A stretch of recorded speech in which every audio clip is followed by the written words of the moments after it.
Oh, God. Alright. Alright. Oh, it's not working. Bluetooth mode. Oh, hey, everybody. I'm Mike Coppolino. And I look like I smell. Yeah, I look like drugs. Alright, this is the 26th practice session for the comedy album Jokes For Schizophrenics. I'm Mike Coppolino, but I am breaking form tonight because I am in the High Dive parking lot, and I want to do normal jokes for regular people. Today is no longer Jokes for Schizophrenics; it's normal jokes for regular people. Like, I'm just going to tell classic jokes for 30 minutes and then leave this parking lot. Alright. So they say everything comes in handy for the obsessive masturbator. Thank you. Alright. Durex just came out with a condom that enhances male sensitivity. Yeah, finally, right? Yeah, for added protection, each condom is wrapped in its own little apology note. So my new fetish is looking suspicious. It's easy. It's the easiest fetish. You know, it's the laziest fetish too. You know, I can just talk, you know, in public. And I just thank people. You know, that's the laziest fetish ever. You know, but sometimes I work at it. You know, sometimes I work at it. You know, like whenever I see the cops. You know, I just start running. You know, but then they catch me. Okay, it's hard to run when you're jerking off. Man. I saw a news story the other day. I saw this news story where this man swallowed a live trout. He actually climbed into a stream and caught a trout with his bare hands and then swallowed it, or tried to swallow it. But he made the news because he died of it. Like, he choked to death on a live fish that he caught. It just goes to show you, not all people are pelicans.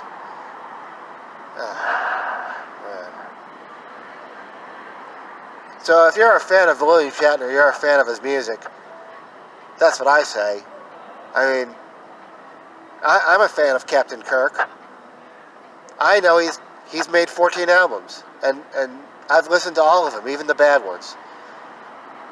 You know, but the latest one, I couldn't stand it. I couldn't stand it. It was William Shatner doing a cover of 8675309 by Tommy Two-Tone. It's William Shatner's cover of 8675309. Yeah, it wasn't very melodic. Yeah, William Shatner just kept repeating the number until you got it. Yeah, just kept saying 8675399. Thank you. Classic jokes, right? Oh, for normal people. Regular people. Normal jokes for regular people. That's the new theme. Normal jokes for regular people. So hard. So, hey everybody, what's the worst thing about doing cocaine in a bathroom? Worst thing about doing cocaine in a bathroom is you have to smell everything twice as much. No, actually, it's not seeing your kids on the weekend. That's the worst thing about doing cocaine in a bathroom.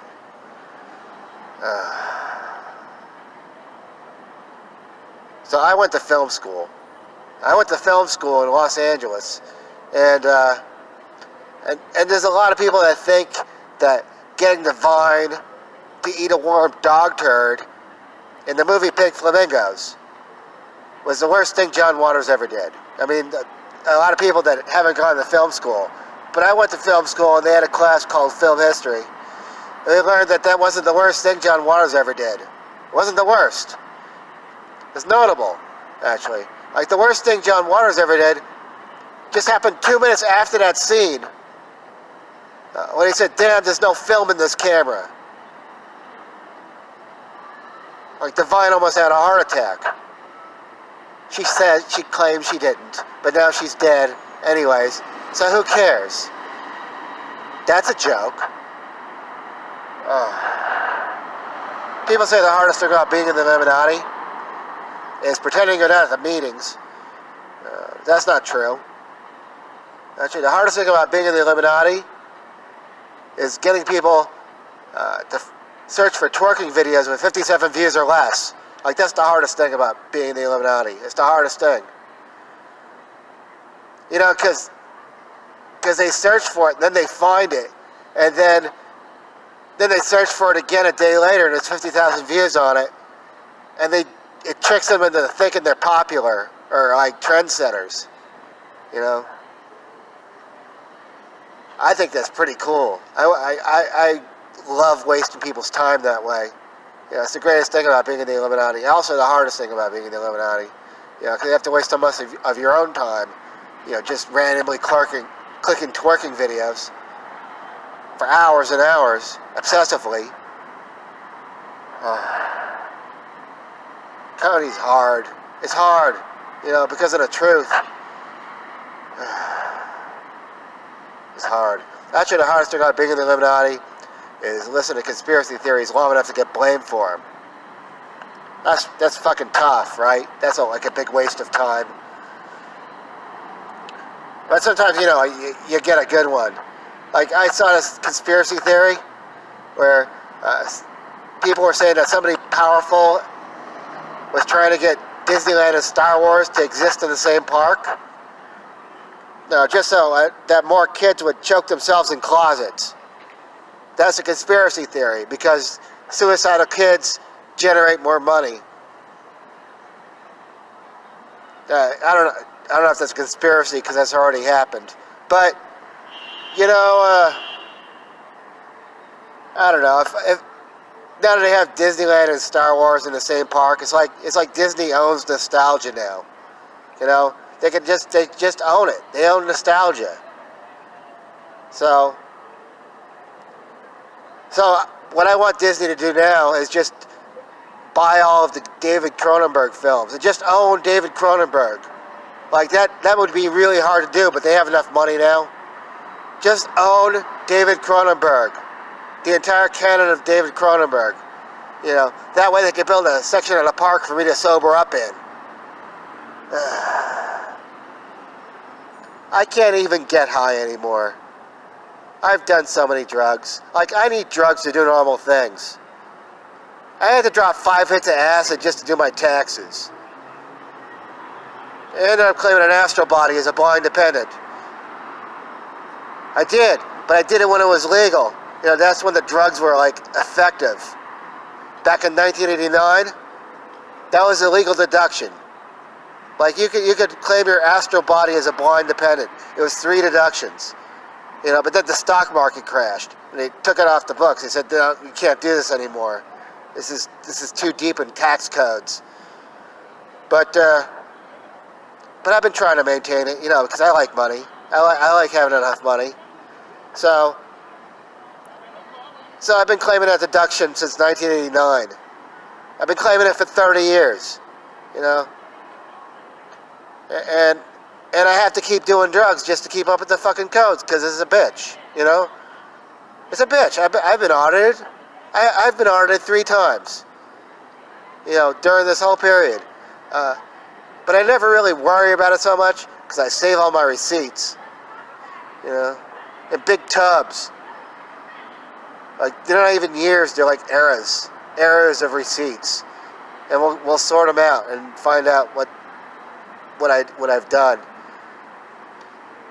But anyways, I've been audited 3 times, and the last time I was audited, this tax assessor came up to me and says, "Hey, Mr. Coppolino, it says here that you have 19 sole proprietorships. That's not really possible.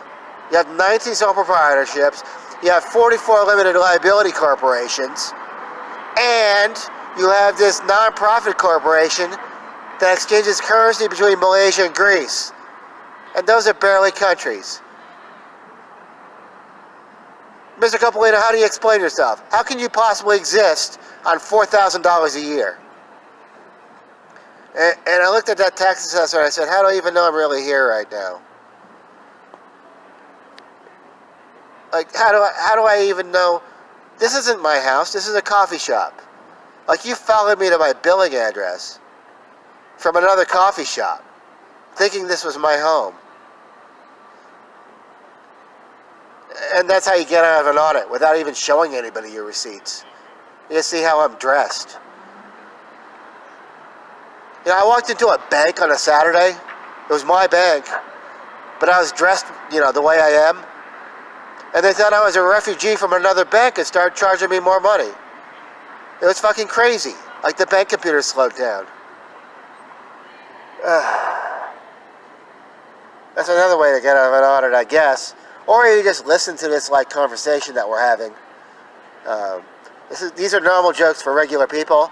I'm Mike Coppolino. I do street comedy. I perform street comedy. I have a PA system. I don't know if it's picking up anything or how different the sound is.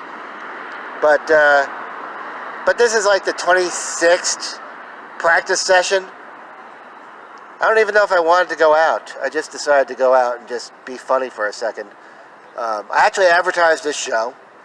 I advertised it on the Denver stand-up comedy scene. And I said, hey, you know, I'm going to do this show at, 11 o'clock in the High Dive parking lot. It's pretty accessible. And so I did this show and expected an audience. And I looked around the corner at the other stage, and there was no audience over there. And there was no audience over here. So I figured I'm in a parking lot. I might just do regular jokes for regular people. You know, that's the new theme. So let me get started. I'm going to tell some jokes. Oh, man. So I've had my trouble with cocaine. I've had trouble with coke. And once this got so bad, I ended up going to an NA meeting. I was so strung out. I had to wait for my paycheck around almost 3 minutes before I got any coke. So I saw the new Wonder Woman porno the other day. I saw the new Wonder Woman porno. Like, there's a bunch of them. But I saw the latest one. It was the one where Wonder Woman uses her vagina as a golden lasso. Yeah, she screws people and gets them to tell the truth. You know, it's like all of the Wonder Woman pornos. Only this one didn't have much of a budget. You know, because every time Wonder Woman screwed someone, they just told her they didn't know anyone in Hollywood. All right, thank you. So I was talking to my financial planner the other day. After going over the books, we decided my best option for retirement would be to take enough drugs to hallucinate a condominium. Yeah, take enough drugs to hallucinate a condominium. And that way I could sell the condominium, I could buy more drugs, and I could hallucinate a 3-bedroom house with a swimming pool. You know, seems like a perfect plan. Only trouble is, every time I meet this financial planner, we do all the drugs, and his office is still a coffee shop. Still a coffee shop, you know? So after 3 sessions, I say, hey, there seems to be a flaw in this plan. You know, and we're businessmen. We know what we're doing. Why don't we just take enough drugs to hallucinate more drugs? We could just eliminate the middleman that way. That's what good businesses do. But he said we shouldn't do that. But I did it anyways. And now I live in Greeley. Thank you. It's a regional joke. Oh, man. Where's my head at right now? Like, these are jokes, right? People can tell me I live in a bad neighborhood because I live there. Thank you. So I get PTSD from listening to my own thoughts. Alright. So me and my girlfriend have been having trouble lately with the love life. We've been having trouble. So she suggested we get in the role-playing to spice it up. And I agreed to role-playing, you know, because I'm me. So now twice a week, she pretends to be a waitress at a truck stop. And I pretend to be more attractive. Sure. Thank you. Thank you. Love you. Okay. So last week I entered a self-deprecation contest. I didn't win and I came in first place. Thank you. Thank you. Oh, man. I've done acid, obviously. I've done acid over 250 times. Yeah, 250 times this year. And acid doesn't affect me. Like, acid just makes me sober. Like, I just complain to my dealer that he's giving me bad acid all the time. He says, yeah, right, and then he sells me more acid.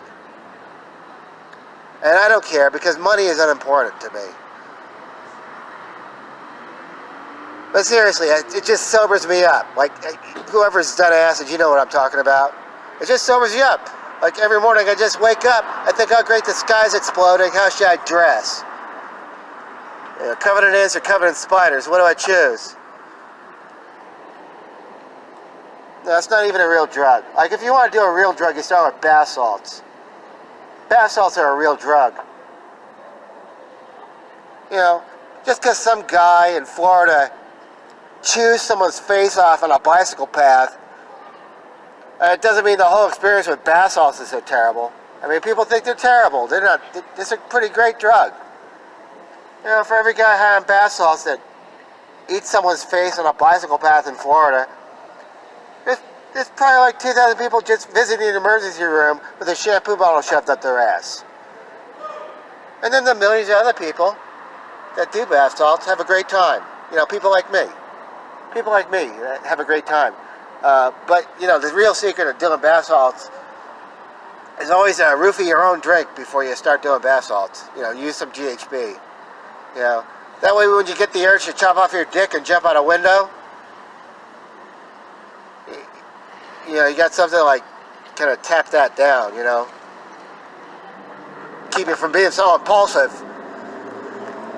Man, my favorite drug is actually Toad. My favorite drug is Toad. I actually like live drugs, you know, because they can't be dosed with fentanyl. That's what I like about them. You know, because if you drizzle fentanyl on a toad and it's dead, you don't use that toad. You know, you wouldn't even know. You wouldn't even know it was fentanyl. You just suspect, oh, there's fentanyl on this dead toad. I'm not going to lick it. I might die of fentanyl poisoning. And then I would make the news and, like, die that way. That's what I would be famous for. Yeah, that'd be horrible, wouldn't it? No. I actually lick toads because of the effects. Like, I don't know, who's done DMT? Like, nobody, really. Like, but the thing about DMT is this. If you're hitting DMT, it's a horrible flavor. It's a horrible flavor. You have to hit it like 5 times, too, in order to get over the edge, if you're smoking it out of a pipe. But if you're licking a toad, it's already too late. If you lick a toad, it's already too late. Like, you touch your tongue on a toad with DMT on its skin, you got 30 seconds to get your drugs back in the cage before they run away. Or attack you. Or attack you. Because the drug that the toad secretes is actually part of its defense system. Like, it has teeth and everything. Like, it can incapacitate you and just start chewing off your fingers. Or worse. Or just run away if it was smart. It didn't want to be exploited. But anyways, it's like DMT, only it's like way stronger. That's what it is, alright? It has like neurotoxins in it, and DMT. It's fucking crazy though. Like 30 seconds in, like, when you're on acid, you're always in the room, you're like in a room. If you're doing Toad, it's like just a beach ball. You're just looking at a beach ball of colors. And then you break through that, and you're in the claws of a dragon or a great bird, and you're flying around, and you're dead. And you know you're dead because of the angle of your face. And you're staring at this landscape, this like globular landscape all over the place.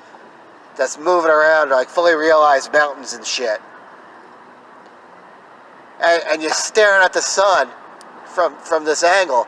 But the sun is not the sun. The sun's just a big rotating tetrahedron of all the scenes of your life.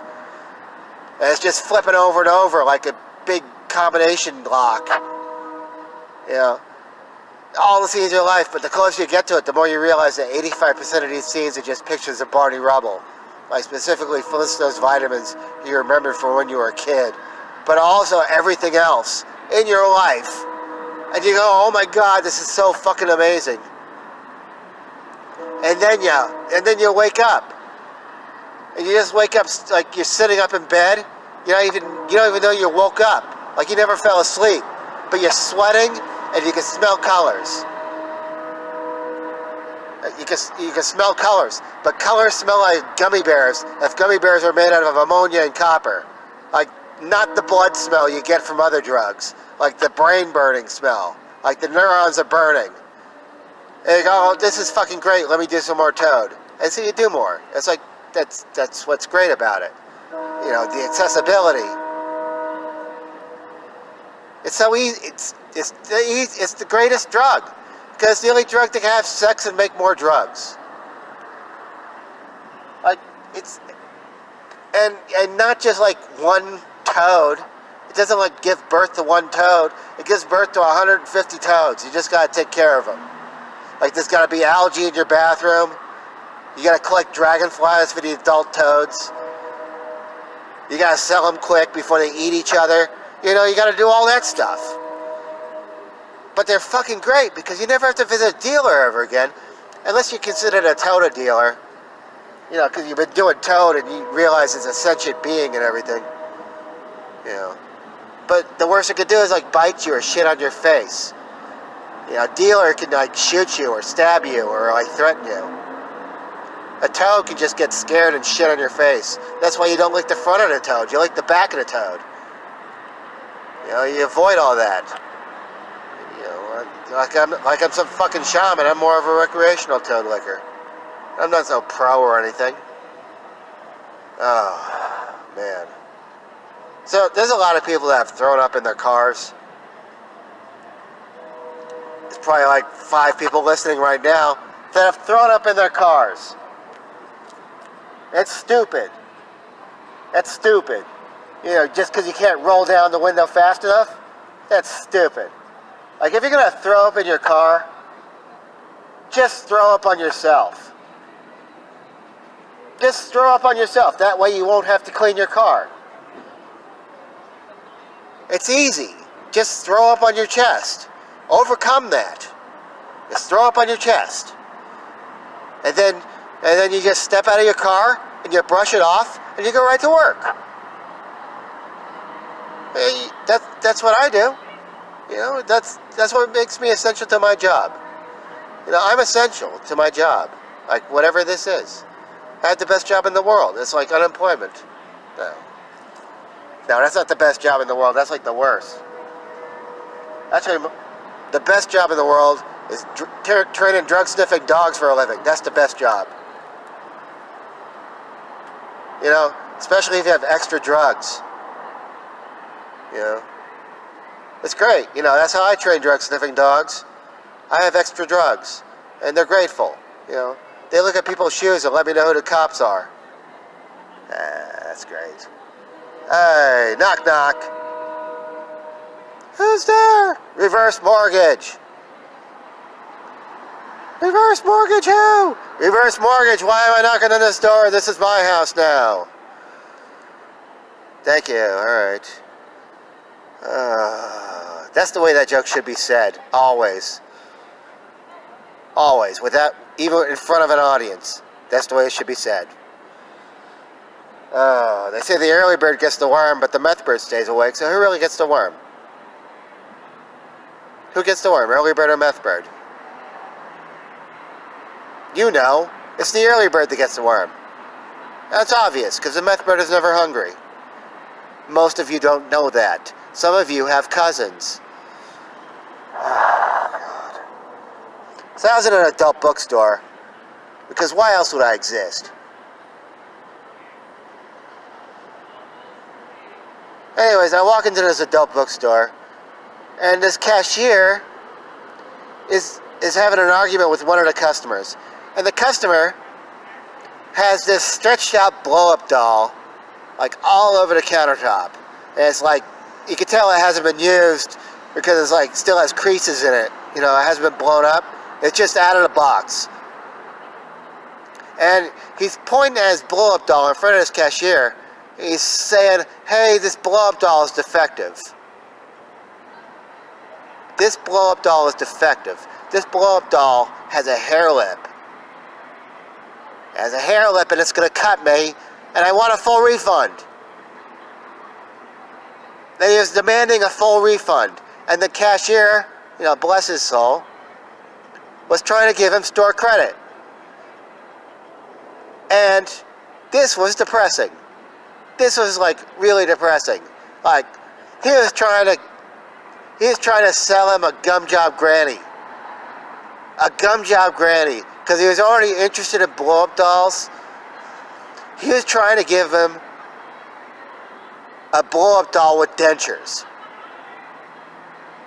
It was $20 more, but he was going to give him like the $20 as a credit, like a store credit, $170 a store credit, so he can have a gum job granny.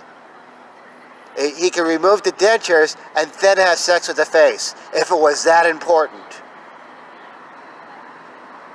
So I looked at this argument, and I walked up to these people, and I said, hey, why start with the face?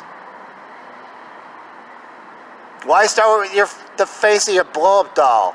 I mean, you're just having sex with a trash bag. Why are you making aesthetic decisions? It's like a factory process. There's two types of plastic in a blow-up doll, the durable type and the not-so-durable type. And there's a seam in there. Just because the face is defective doesn't mean the rest of it is so bad or good. I mean, honestly, if I had a blow-up doll with a defective head, I'd just put it on eBay. I wouldn't try to bring it back. I'd just put it on eBay. Maybe David Fincher and Crispin Glover could get into a bidding war over it. And maybe Nicolas Cage would hear about it, and he'd get into it. And they'd drive up the price. It'd be like a collector's thing. It'd be like Duchamp's like fucking urinal or fountain or whatever. Yeah, I could make like a lot of money off of that. I could make like $1,500. It'd be like 10 times the amount of the blow-up doll, the initial purchase. But if I was like desperate and I really wanted to have sex with a blow-up doll that had a defective head, I just Kardashian the blow-up doll. I just Kardashian the blow-up doll. It's fucking easy. You know what Kardashian is, right? Kardashian, sure, it's a person. It's a famous person. And she has a television show and everything. It's been on 10 seasons. But it also means a 72-day period of marriage. Like, you can measure marriages in Kardashians if you want. It's a term. Now it's a mathematical term for all of you that are listening. A 72-day period of marriage. Like, your marriage lasted 5 Kardashians. Like, it was all centered around money, and then you went broke. That's a sentence, right? You could use a Kardashian in that sentence. It also means to fart and queef at the same time. Kardashian means to fart and queef at the same time. In fact, there's 137 definitions of Kardashian in the Urban Dictionary, and you could use those words in conversations if you wanted to. But anyways, I entered my definition of Kardashian in the Urban Dictionary, and I think it should be number 1. I think it should be the number 1 definition of Kardashian, the word, in the Urban Dictionary. And my definition of Kardashian is, it's when you deflate your blow-up doll halfway, and then you roll up the head and the shoulders and the arms. You tuck the arms in, and you roll it all up like a tube of toothpaste until you just have the overinflated ass. And the legs, so it keeps its height. And then you have sex with that. And that's what a Kardashian is. Kardashian. It's a noun. Possibly a verb. But that's in the Urban Dictionary, and it should be number 1. But right now, for some reason, it's like number 20. It's fucking stupid. Like, it should be worse or better. It should be worse or better. It should be more popular, but it should be worse or better. Either way. You could vote for it on the Urban Dictionary. You could make it number one if you want to. You could be the change you see in the world. If you're listening to this voice, you could be the change right now. That's a classic joke for normal people, isn't it? Like, to see all that time go to waste. Like, that's a classic joke.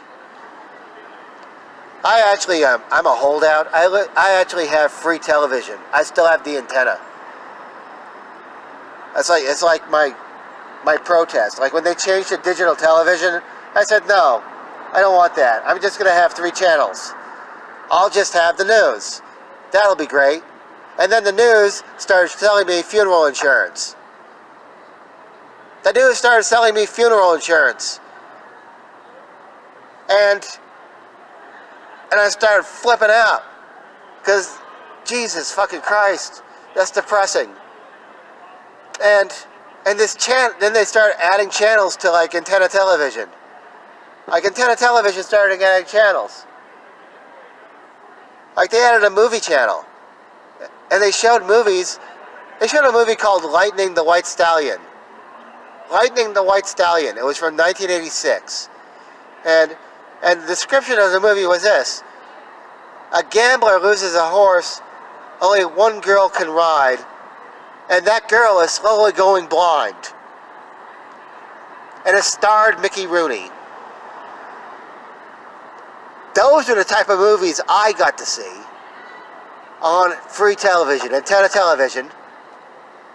Antenna television. Then they started adding more channels. Like they added the Justice Channel. The Justice Channel was nothing but cops. It was nothing but cops for 24 hours. Nothing but cops. And then they added the Grit Channel, which was the Chuck Norris Channel. It was the Chuck Norris Channel. It was nothing but missing in action movies. And then it was John Wayne movies. And now it's just crappy westerns because they can't even afford to have John Wayne movies on there anymore. And they had the Escape Channel. They added the Escape Channel. The Escape Channel was my favorite one because the Escape Channel was nothing but Dateline and clones of Dateline. It was just people murdering people, sloppily murdering people, and then in a short investigation they get caught. But it's a mystery. And they have actors that actually act out like the terrified family members. Recalling the murder victim. It's the Escape Channel. It's this, somebody gets murdered and somebody gets caught. No one escapes. It's the Escape Channel. It's just for old people that are glad they're not getting murdered. Or they haven't been murdered. They're just glad they're old. It's a horrible station. I don't even listen to that one. Sometimes I go to Laugh Television and I watch Grace Under Fire just to see how easy comedy was back then. Just this normal situation, just these normal situations about complaining about jobs. That's all we needed for a half hour. And people would make money. Comics would go on stage. They'd be known. Hey, this is the writer of Grace Under Fire. Give it up for him. And they come on stage and do a half hour. They're probably great. They're probably all pissed off because they wrote Grace Under Fire. Man. Now it's tough. Now people are cynical. I don't know they have the internet. Now people think they're stars. It's I might think I'm a star. But I know I'm not. That's the tough thing. It's the hardest thing. Because you can actually have talent, then you're buried by non-talented people. You're just buried under that. You have to claw your way up through that. Like some worm. But I'll tell you the secret. I'm going to tell you the secret right now to getting into Hollywood. The easiest way to get into Hollywood. Alright? You ready? The easiest way to get into Hollywood is to make an Exorcist movie that gets 0% on Rotten Tomatoes. It's absolutely the easiest way to get into Hollywood. All you have to do is find 4 contortionists and you just get them to smile. That's it. You write a script and then these contortionists just bend all over the place and do creepy shit in dark rooms. And that's it. You do that for an hour and a half and kids spend money on it. That's how you get into Hollywood. That's the easiest way. It's the total secret. Like, I would do that. I could write that movie, but it would just be 100% on Rotten Tomatoes because it was just like, oh Jesus, that's too cynical. You know? No, it would actually get like 15%. I'd make sure it sucked. But if I was gonna actually do my own like Exorcist movie, like I would submit a treatment. I would do it normally. I submit to the process of Hollywood. You know? Yeah, I'd write a treatment. You know? And my Exorcist movie, I'd write an Exorcist movie, but I'd write a pretty good one. Like a 35% on Rotten Tomatoes type of Exorcist movie.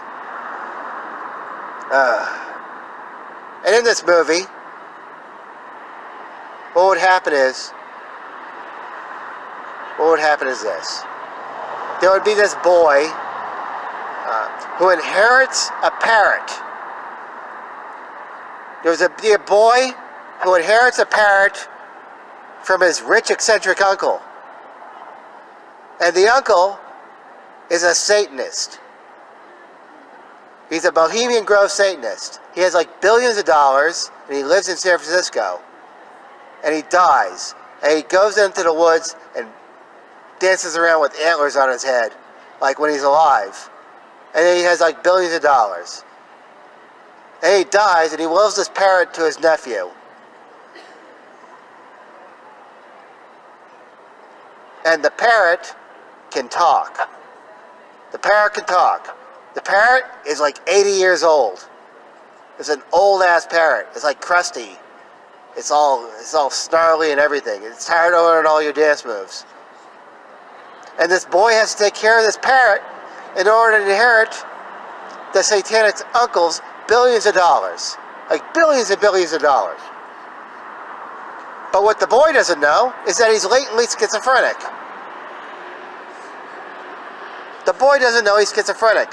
So he has to take care of this parrot, and the parrot starts telling him shit. Like mostly devil shit. But also stock tips that really work. The parrot starts giving him stock tips that really work. That was the secret of like the uncle making all this money. So these stock tips just make the kid billions and billions of more dollars. And he doesn't even have to do any satanic crap. He just like invests wisely and countries die. Countries just die off. Like people just eat each other in these other countries while this guy makes wise investments based on like the words of this parrot. And then finally, the kid invests so much money that everybody dies in the entire world, and including him. He actually dies. He actually dies of like poison. Everybody dies of poison, but the parrot stays alive. The parrot stays alive, and all the parrots stay alive, and all the crows stay alive, and all the parrots and crows meet in America, and they just like give each other high fives and they say, hey, you know, while these cities burn, we have all the corn we can eat. And then there's like a bunch of shots of like parrots and crows flying around together in harmony. Because the parrot wasn't actually satanic, it was just a really smart parrot, and it was just pissed off.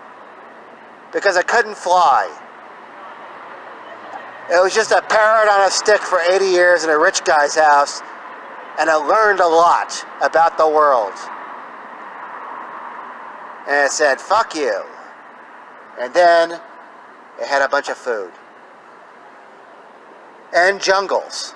And like, you know, lots of other stuff. like eyes to peck out. And that's the end of the movie. That's the movie I would sell to Hollywood. And the movie would be called Polly Wants a Fortune. Polly Wants a Fortune. That's the movie I would sell to Hollywood. It'd probably make 35% on Rotten Tomatoes. Yeah. But that's actually just the treatment of the movie. That's the treatment I would sell to Hollywood. And the movie would star George Clooney. Also, the movie would star George Clooney. The treatment would star George Clooney as a satanic uncle, because he has those eyes. So I get some money to produce this movie called Polly Wants a Fortune. I'd probably make like $50,000, let's say, to do the movie, and have the script all set, and I'd start filming the movie. But then I would just start filming the movie I really wanted to make. And the movie I really want to make is a movie about me auditioning parrots for Polly Wants a Fortune. I want to make a movie about me auditioning parrots for a movie about satanic parrots. That's my goal in life. That's like my bucket list. That's what I want to do before I die. I would just want to have a bunch of parrot trainers in a room with their parrots, and I want to set a 2-parrot limit.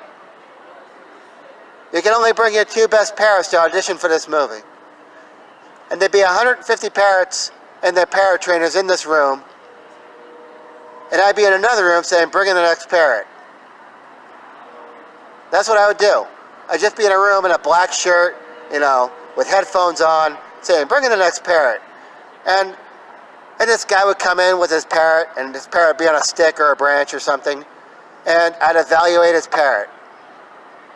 I'd evaluate it. I'd see, whether it was, if it's mangy enough. Is this parrot mangy enough to look 80 years old? Can this parrot pass as an 80-year-old parrot? How well trained is this parrot? Can it be all, angry? Can it be all bitey and then all lovey in the next moment? Does it have acting range?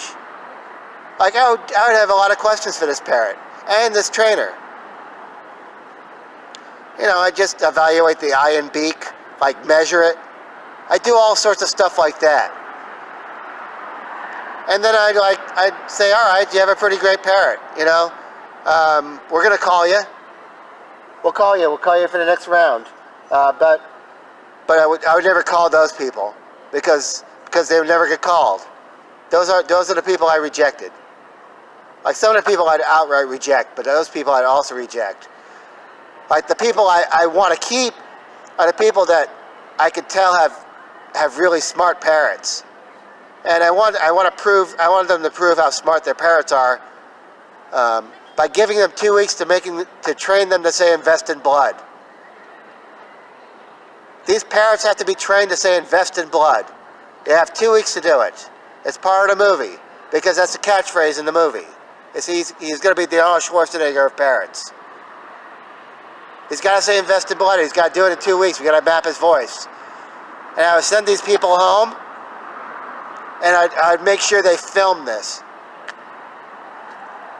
And I'd make sure they film the training, so I could see how fast their parrot learned.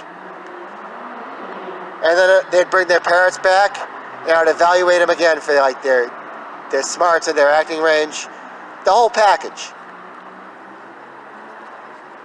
And then eventually I'd have 5 parrots in a room. 5 parrots in a room with their trainers. And I'd have them say the script. The parrot would have to say the script of the movie. All of his lines. And the parrot would have to know it. Or do the best. Bounce on a stick. Do the best you can. And then I have one guy in the room. And he'd have a parrot. And he'd be talking to his parrot, and the parrot wouldn't be saying anything. He'd just be having a conversation with this parrot on a stick, and it wouldn't do anything. And I say, Eureka, I found the guy. This is the guy that's going to be in the movie. And all these parrot trainers would be pissed. And that'd be the end of that movie. And that movie would also be called Polly Wants a Fortune.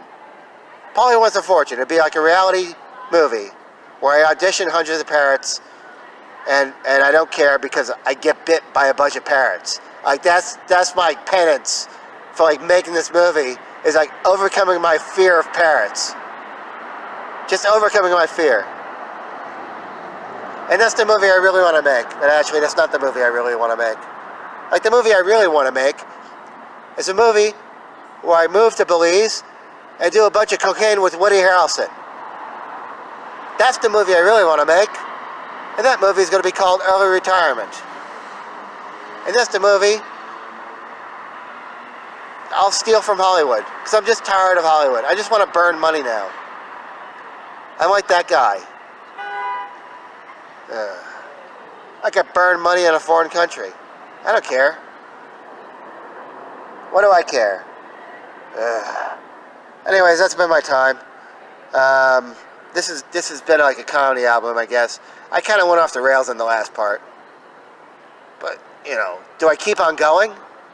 Yeah, I'm not going to keep on going. This is like a parking lot. So this edition of Jokes for Schizophrenics has been normal jokes for regular people. It's been the 26th practice session of Jokes for Schizophrenics, which I'm still learning how to say. There'll also be a book that comes out with this, that accompanies this recording, specifically. But anyways, there's a series of books that accompany the performances, so you can buy them at the Mutiny bookstore. You can go to the section and buy them for $2. But there's like 10 of them, so I exploit you. Anyways, that's been my time. I've been Mike Coppolino. Have a great night. Alright, what did I win? 47 minutes. 47 minutes. It's so existential.